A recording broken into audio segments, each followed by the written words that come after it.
చేయటానికి సిద్ధమని ఆ భగవంతుడు ఆయురారోగ్యాలతో మా మంత్రి గారిని ఆశీర్వదించి రేపు రాబోయే ఎన్నికల్లో అఖండ విజయం చేకూరాలని ఆ దేవదేవుని ప్రార్థిస్తూ మంత్రి గారు మా బ్రాహ్మణ కోఆపరేటివ్ క్రెడిట్ సొసైటీ గురించి 2 మంచి మాటలు మాట్లాడాలని ప్రార్థిస్తున్నాను. పేరు కామేశ్వరరావు గారు, అలాగే ఈ బ్రాహ్మణ కోఆపరేటివ్ సొసైటీ అధ్యక్షుల కర్త చైర్మన్ గారు ప్రసాద్ గారు, వేదికలు అలంకరించినటువంటి అందరూ నాకు మిత్రులే.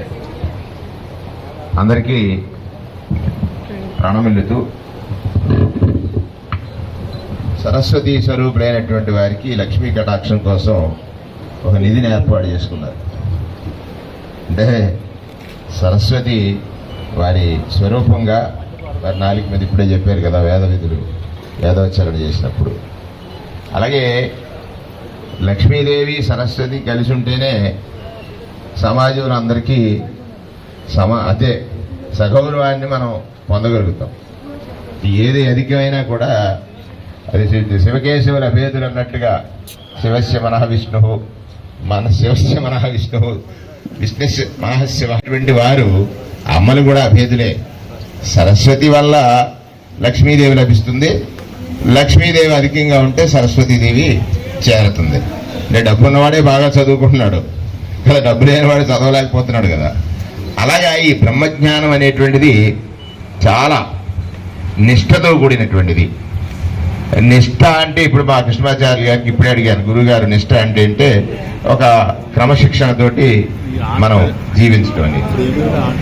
నాకు కలిగినటువంటి ఒక ఆలోచన, అన్నిదా భావించొద్దు, అందరికీ సౌఖ్యం ఇష్టం, అందరికీ అన్నీ ప్రీతికరమే కదా.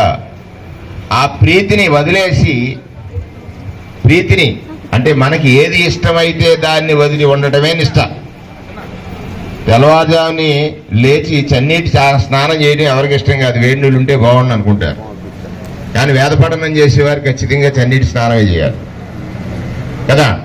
ఈ జిహ్వ అనేకమైనటువంటి రుచులను కోరుకుంటుంది, కానీ కొన్ని నియమాలతో కూడినటువంటి ఆహారం తీసుకుంటేనే నీకు ఆ స్వర స్పష్టత లభిస్తుంది అనేటువంటిది. ఆ ఇష్టాన్ని వదిలి ఈ నిష్ఠలోకి మారినప్పుడే నీవు సమాజంలో ఉన్నతోన్నతుడుగాను కీర్తిని గడించగలవు. అటువంటి ఒక వేద విధులైనటువంటి వేదాశీర్వచనము నాదాశీర్వచనం 2 వినేశాం. ఇక్కడ వేదం విన్నాం, నాదం విన్నాం. ఇక లక్ష్మీదేవి గురించి మనం మాట్లాడుకోవాల్సిన అవసరం లేదు. అదృష్టం ఏమిటంటే ఈ బ్రాహ్మణ క్రెడిట్ సొసైటీ ఎప్పటి నుంచో ఉంది. అంటే ఆర్థికంగా చాలా మంది వెనుకబడి ఉన్నారు, వారికి కొంత ఆర్థిక ప్రోత్సాహం ఇవ్వాలని ఈబీసీ నేస్తంలో బ్రాహ్మణ్ కార్పొరేషన్ కూడా ఏర్పాటు చేయడం, దానితో పాటుగా బ్రాహ్మణ సమాజం ఎదుర్కొంటున్నటువంటి కొన్ని సమస్యల్ని ప్రభుత్వం పరిష్కరించడానికి ఏ కార్యాచరణ చేయాలనే దాని మీద కూడా ఒక అధ్యయనం చేశారు. ముఖ్యమంత్రి గారు 10 సందర్భాల్లో వారు నాతో కూడా చెప్పినటువంటిది. ఇప్పుడు కూడా మినిస్ట్రీ ఈబీసీగా ఉన్న ప్రిన్సిపల్ సెక్రటరీ నా బీసీ కార్పొరేషన్ సంబంధించినటువంటి సెక్రటరీ ఉంటారు. ప్రధానంగా ఏదున్నా ఇవాళ ఈ క్రెడిట్ సొసైటీ అనేటువంటిది ఒక భరోసా, ఒక భద్రత. బ్రాహ్మణ సమాజానికి ఏదైనా అవసరం వస్తే మనలో ఉన్నటువంటి ధనవంతులు బయట దాచుకోకుండా మన దగ్గర దాచుకున్నది మన వాళ్ళకి ఉపయోగపడేటువంటి వ్యవస్థని నేను అనుకుంటున్నాను. అంతేనండి, మనకి కలిగినది ముందు వరుసలో మన వాళ్ళ అభివృద్ధికి ఉపయోగించడం. అంటే ఈ సొసైటీలో ధనాన్ని ఎవరైతే దాస్తున్నారో వాళ్ళు తెలియకుండానే బ్రాహ్మణ సమాజానికి సేవ చేస్తున్నారు అనేటువంటిది నాకు అర్థమైనటువంటి విషయం. పైకి తీసుకొచ్చే విధంగా మన అందరి యొక్క ప్రయత్నం ఉండాలి అని ఈ సందర్భంగా తెలియపరుస్తూ, నేను ఇక్కడ రాజమహేంద్రవరంలో నా పూర్తి సహాయ సహకారాలు మన కోఆపరేటివ్ సొసైటీకి అందిస్తానని చెప్పి ఈ సందర్భంగా మాటిస్తా ఉన్నా. ఇది ఒకటే కాదు, నేను ఇవాళ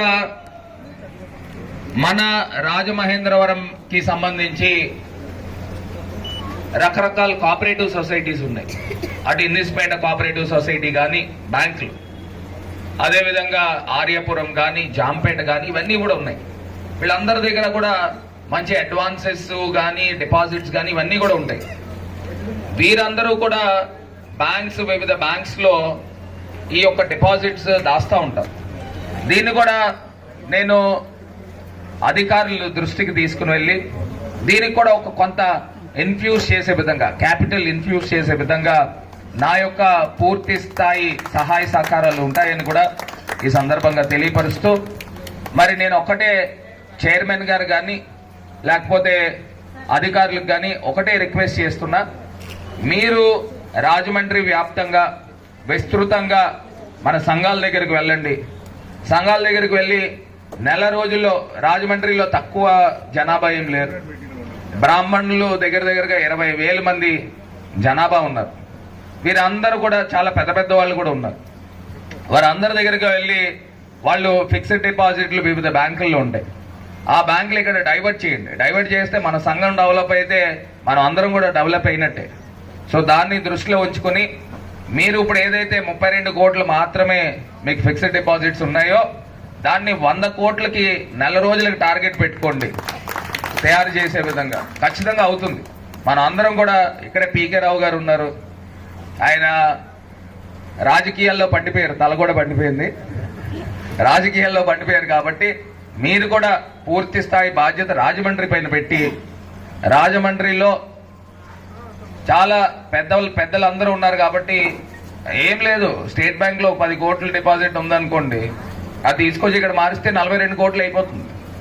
సో ఆ మూల అనేది పెరుగుతుంది. సో దానిపైన పూర్తి స్థాయి మీరు దృష్టి సారించాలని మరి కోరుకుంటూ, రాబోయే రోజుల్లో అంచెలంచెలుగా మన బ్రాహ్మణ కోఆపరేటివ్ క్రెడిట్ సొసైటీ లిమిటెడ్ ఎదగాలి అని మనస్ఫూర్తిగా ఆకాంక్షిస్తూ, నా పూర్తి సహాయ సహకారాలు మన సంఘం పైన ఉంటుందని కూడా ఈ సందర్భంగా తెలియపరుస్తూ, మరి నన్ను ఇక్కడికి ఆహ్వానించినందుకు ప్రతి ఒక్క బ్రాహ్మణ సోదరి మనలందరికీ కూడా ధన్యవాదాలు. భరత్ గారు మాట్లాడారు. మనం అంతా అర్థం చేసుకున్నట్టయితే ఖచ్చితంగా 100 కోట్లు కాదు, 500 కోట్లు కాదు, 1000 కోట్లు కూడా ఇక్కడ డిపాజిట్ చేయొచ్చు. దానివల్ల బ్రాహ్మణ సమాజానికి మేలు కలుగుతుంది. కేవలం ఇదేంటంటే బ్రాహ్మణులకి మాత్రమే లోన్స్ ఇవ్వడం కానీ మిగతా విషయాలు కానీ చేయడం జరుగుతుంది. బ్రాహ్మణ కోసం మాత్రమే ఇది పెట్టడం జరిగింది. మీకు అందరికీ ఇది గవర్నమెంట్ సంస్థ, గవర్నమెంట్ సెక్యూరిటీ ఉంది. ఎవరో కూడా ఆంధ్ర బ్యాంక్ కానీ, స్టేట్ బ్యాంక్ కానీ, ఇతర హెచ్డిఎఫ్సి బ్యాంక్ కానీ, ఎన్ని కెనరా బ్యాంక్ కానీ బ్యాంకుల్లాగే ఇది కూడాను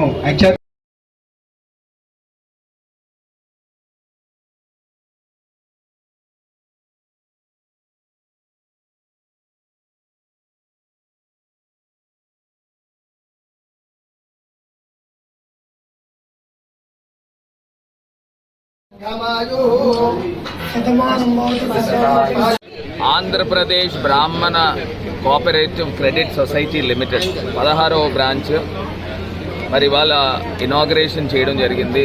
బ్రాహ్మణ కార్పొరేషన్ చైర్మన్ గారు పీకే రావు గారు, అదేవిధంగా బ్రాహ్మణ కోఆపరేటివ్ క్రెడిట్ సొసైటీ చైర్మన్ గారు, అధికారులు, మా 22వ వార్డు ఇన్ఛార్జ్ దూర్వాసుల గారు, వీళ్ళందరూ కూడా అందరి యొక్క అమృత హస్తాలతో ఇవాళ ఈ యొక్క బ్రాంచ్ని ఓపెన్ చేయడం జరిగింది. చాలా ఆనందకరమైన విషయం. ఎందుకంటే సుమారుగా ఒక సంవత్సరం నుంచి ఈ రాజమహేంద్రవరం బ్రాంచ్ అనేది స్టార్ట్ చేయడానికి ముహూర్తం పెట్టుకున్నప్పటికీ కూడా వేరియస్ కారణాల వల్ల వెనక్కిపోయిన పరిస్థితి. ఈ 1.5 ఇయర్లోనూ ఆల్మోస్ట్ ఆల్ మనకి ఈ ప్రిమిసెస్ని బ్రాహ్మణ్యుల కోసమని ఉచితంగా ఇచ్చిన శ్రీ జక్కంపూడి రాజా గారికి ముందుగా సభాముఖంగా కృతజ్ఞతలు తెలియజేసుకుంటున్నాను. ఫస్ట్ ఆల్ ఆయన ఏమీ ఛార్జ్ చేయలేదు. తర్వాత గవర్నమెంట్ ఇక్కడ కొన్ని అభివృద్ధి పనులు చేపట్టడం జరిగింది.